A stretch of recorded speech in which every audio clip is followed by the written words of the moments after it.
राम राम। जब कोई इंसान थक गया जिंदगी के कष्ट सह सह कर एकांत में बैठकर ऊपर देखते हुए ईश्वर को आवाज लगाई, क्या मेरे लिए कोई और कष्ट बचा है? कहीं से कोई सुकून है मेरी जिंदगी में जो मुझे मिल सके? बुढ़ापे में आकर मेरी रीढ़ की हड्डी तोड़ दी। तो आज मैं आपसे बात कर रहा हूं दरगाही ऋण के बारे में। कुदरती ऋण भी कहा जाता है इसे। ये केतु ग्रह से जुड़ा हुआ है। ये क्यों उत्पन्न होता है, इसके पीछे ज्योतिषीय दृष्टिकोण क्या है, और व्यक्ति के ऐसे कौन से पाप कर्म खुद के या खानदान के होते हैं जिसकी वजह से उसके जीवन में क्या कष्ट आ सकते हैं जो केतु से जुड़े हैं, आज हम इस पर चर्चा करेंगे। आखिरी ऋण है इस ऋण पितर की श्रृंखला में, तो आज यह वीडियो केतु का ऋण जिनके साथ चल रहा है वह जान सकते हैं, समझ सकते हैं और इसका उपाय कर सकते हैं। तो देर ना करते हुए आइए समझते हैं कि ये ऋण क्यों उत्पन्न होता है और इसके क्या फल हैं। ऋण पितर की श्रृंखला में ये आखिरी वीडियो है जो केतु ग्रह से जुड़ा हुआ है, जिसका नाम है दरगाही ऋण यानी कि कुदरती ऋण। केतु को ना फकीर भी माना गया है। केतु को ईश्वर के घर आवाज पहुंचाने वाला दूत भी माना गया है। केतु वह फकीर है, साधु है, संत है जो आपकी प्रार्थना उस ईश्वर तक पहुंचाता है, और बिना केतु का सहारा लिए आप उस ईश्वर को प्राप्त ही नहीं कर सकते, क्योंकि केतु एक साधना है, केतु एक ईमानदारी है, केतु एक वफादारी है, केतु एक सहारा है जो आपको सुख दुख के समय में मिलता है। केतु लाठी है, केतु पुत्र है, केतु पोता है, और जिसका केतु कमजोर होता है उसका बुढ़ापा हमेशा खराब होता है।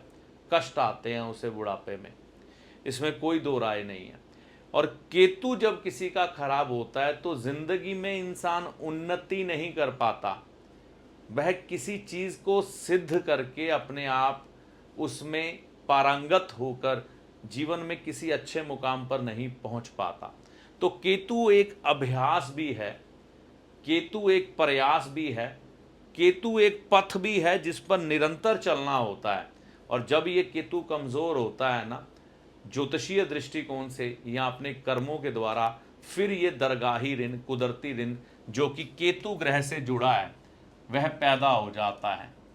और इस ऋण में फिर क्या कुछ होता है वो समझेंगे, लेकिन पहले ये समझेंगे कि ये दरगाही ऋण कैसे बनता है, कुदरती ऋण ज्योतिषीय दृष्टिकोण से।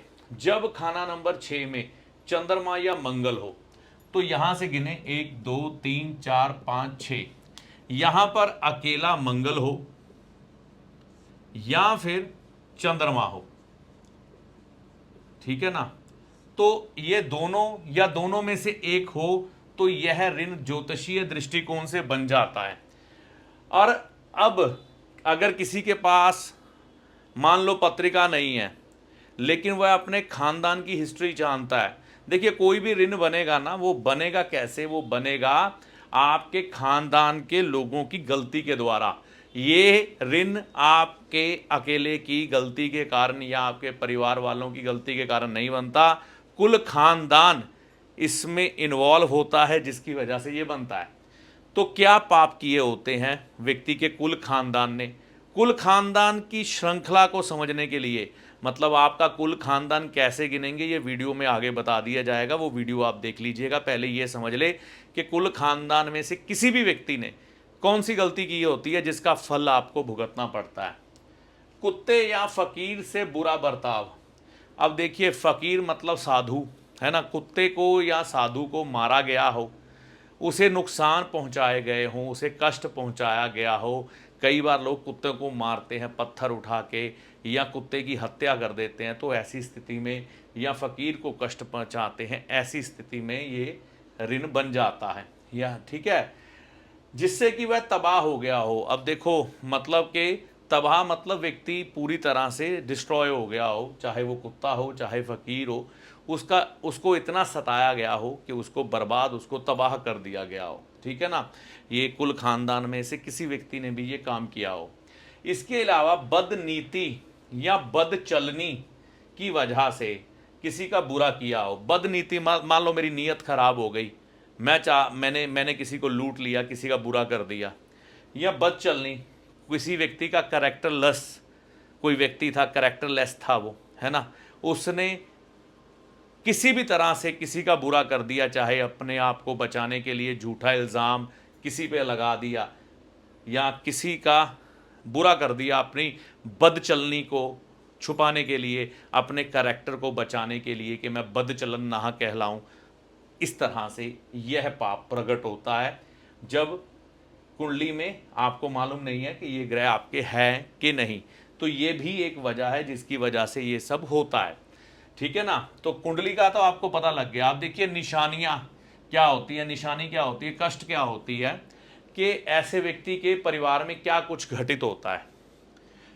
कुत्तों से नफरत करता है ऐसा परिवार, या उनको मारता है या मरवाता है ऐसी फैमिली जिसकी पत्रिका में ये ऋण पैदा हो जाता है, दरगाही ऋण। अब देखो कुत्तों से, इसके अलावा साधु से भी नफरत करेगा, क्योंकि दरगाही ऋण तो फकीर से भी जुड़ा है। तो अगर कुत्तों से नफरत कर रहा है तो फकीर से भी करेगा, ठीक है ना, या उनको भी बुरा करेगा। किसी का गर्भपात करवा देता है, गर्भ में ही किसी का गर्भपात करवा दिया। मामा भांजा या भतीजा का बुरा करना, ऐसे व्यक्ति अपने मामा का, भांजा का या भतीजा का बुरा करते हैं। ऐसे व्यक्तियों को क्या फल प्राप्त होते हैं कि संतान के सुख नहीं मिलते। तो ये घटनाएं अगर आपके परिवार में हैं, लोग नफरत करते हैं कुत्तों से, या उनको मरवाना पसंद करते हैं, या फकीरों को मरवाना पसंद करते हैं, किसी का गर्भपात करवा देते हैं लुके छुपे तरीके से, मामा भांजा भतीजा का बुरा करते हैं और उनके संतान सुख खराब हैं, तो इसका मतलब है कि ये चीज़ आपके खानदान में, आपके खून के असर में प्रकट हो चुकी है। ये ग्रह चाल है। कई अवसर पर देखा जाता है कि व्यक्ति को संतान ना हो, कई अवसर पर देखा जाता है कि ऐसे में संतान हो जाए लेकिन संतान का सुख अच्छे से ना मिल पाए, जब जरूरत हो संतान का सुख अच्छे से ना मिल पाए। अब इसका उपाय क्या है, इसको समझने से पहले आपको ये समझना है कि ये दोष आपने या आपके परिवार ने नहीं किया। लाल किताब कहती है कि ऋण पितर जब भी बनता है किसी भी ग्रह का, इसके पीछे जिम्मेवार होता है व्यक्ति का कुल खानदान। तो कुल खानदान के द्वारा ही ये उपाय किया जाता है। पहले ये वीडियो देख के कुल खानदान के बारे में अच्छी तरह से जान लें, फिर मैं बताता हूं कि आपको उपाय करना क्या है। पहले ये वीडियो देखिए। महत्वपूर्ण बात, कुल खानदान में जो लोग जीवित होंगे सिर्फ उनकी गिनती करेंगे, और खानदान में जैसे परदादा की परदादी हो गई, दादा की दादी हो गई, पिता की माता हो गई, आपके पिता हुए, उनकी जो धर्मपत्नी है वो आपकी माता हो गई, और आपकी पत्नी हो गई, इनके खानदान की गिनती नहीं करेंगे, ठीक है ना। सिर्फ इनकी गिनती करेंगे, यानी कि परदादी की, दादी की, माता की, पत्नी की, इनकी गिनती होगी, लेकिन इनके खानदान की गिनती नहीं होगी। बड़े आराम से बताऊंगा, समझिएगा। सबसे पहले शुरू करते हैं परदादा परदादी से। कई जगह भारत में परदादा परदादी जिंदा होते हैं, इसलिए मैं ले रहा हूं। तो आगे चलता हूं, दादा दादी। अब यहां पर दादा के भाई और भाभी, जितने भी भाई होंगे दादा के, वह सब लेंगे और उनकी पत्नियों को लेंगे। अब दादा के भाइयों के बच्चे, तो यहां पर भाभीियों की गिनती तो पहले ही हो गई ना, तो अब ये इनके जो बच्चे होंगे उनकी गिनती लेंगे, चाहे वो लड़का हो चाहे लड़की हो। यहां पर दादा के भाइयों के बच्चों के बच्चे, बड़े आराम से समझिएगा। अब दादा के भाइयों के जो बच्चे होंगे, यानी कि उनमें जो लड़के होंगे, लड़कों की पत्नियां गिनेंगे हम, लड़कों की पत्नियां गिनेंगे, लेकिन जो लड़कियां होंगी ना उनको सिर्फ अकेली लेंगे, ठीक है ना, उनकी गिनती अकेली होंगी। तो यहां पर दादा के भाई, दादा के भाइयों के बच्चे, दादा के भाइयों के बच्चों के बच्चे, तो यहां पर क्या हुआ, बच्चों की पत्नियां भी हो गई। ये ध्यान रखिएगा, क्लियर। अब आगे चलता हूं, दादा की बहन। दादा की बहन को गिनेंगे और बहन के बच्चे चाहे लड़का हो चाहे लड़की हो उसकी गिनती होगी। फिर आगे बढ़ते हैं, फिर आपके पिता की बारी आ गई। अब यहाँ पर दादी के खानदान को नहीं लिया तो माता के खानदान को भी नहीं लेंगे, लेकिन दादी और माता की गिनती तो करेंगे। तो आपके पिता के जितने भी भाई हैं, चाहे छोटे हैं चाहे बड़े हैं, उनकी गिनती करेंगे। मान लो बड़े हैं तो ताया ताई हो गए, छोटे हैं तो चाचा चाची हो गए। अब ताया के बच्चे लेंगे, चाचा के बच्चे लेंगे, चाहे वो लड़का है चाहे वो लड़की है, उनकी हम गिनती करेंगे पूरी। अब यहाँ पर ताया चाचा के बच्चों के बच्चे, इनमें से जो लड़के होंगे ना ताया चाचा के, तो लड़कों की पत्नियों की भी गिनती करेंगे, लेकिन जो लड़कियां होंगी उनकी गिनती अकेली होगी। लेकिन लड़कियों के बच्चों की गिनती हम साथ में लेंगे, चाहे वो लड़का हो चाहे लड़की हो, ठीक है ना, ये क्लियर। अब आपके पिता की बहन यानी कि आपकी बुआ, तो बहन को गिनती करेंगे। इसी तरह दादा की बहन है, आपकी बहन है, इनके पति देव की गिनती नहीं करेंगे, इनके ससुराल वालों की गिनती नहीं करेंगे, सिर्फ बहन होगी और बहन के बच्चे होंगे। आगे मान लो आप पर खुद पर ऋण पितर है तो आपकी गिनती होगी, आपकी पत्नी की गिनती होगी, लेकिन पत्नी के खानदान की गिनती नहीं होगी। अब आपके जितने भी भाई होंगे, चाहे बड़े भाई हो चाहे छोटे भाई हो, उनकी गिनती होगी और उनकी पत्नियों की गिनती होगी, ठीक है ना। अब आपके भाई भाभी के जितने भी बच्चे हैं उनकी गिनती होगी, वो कितने हैं। अब आपके भाई भाभी के बच्चों के बच्चे, इनमें जो लड़के होंगे लड़कों की पत्नियां गिनेंगे, लेकिन जो लड़कियां होंगी उनको अकेली गिनेंगे या उनकी औलाद को गिनेंगे, बस, ठीक है। अब आपकी अपनी बहन, तो बहन के बच्चे चाहे लड़का हो चाहे लड़की हो उसको गिनेंगे। अब आपके खुद के अपने बच्चे, चाहे वो लड़का है चाहे लड़की है, तो लड़के की अगर पत्नी है तो उसकी गिनती करेंगे, और अगर आपके लड़के के बच्चे हैं, चाहे लड़का है चाहे लड़की है, उसकी भी गिनती करेंगे, ठीक है ना।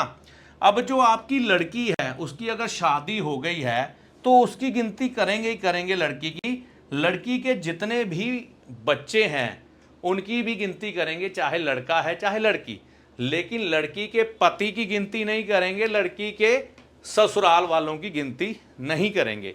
ऐसी आशा करता हूं कि आप ये फैमिली ट्री अच्छे से समझे होंगे। ना समझ आया वीडियो दोबारा इसको देखना अच्छे से, स्क्रीनशॉट मार के रख लो, वीडियो रोको, वीडियो रोक के इसकी स्क्रीनशॉट मारो, इसकी पिक्चर खींचो, और आपको ऋण पितर का कोई भी उपाय करने के लिए सहायता रहेगी, क्योंकि थ्योरी यही रहेगी। पैसा इकट्ठा करने का जो तरीका है ना फैमिली ट्री बनाकर, यही रहेगा।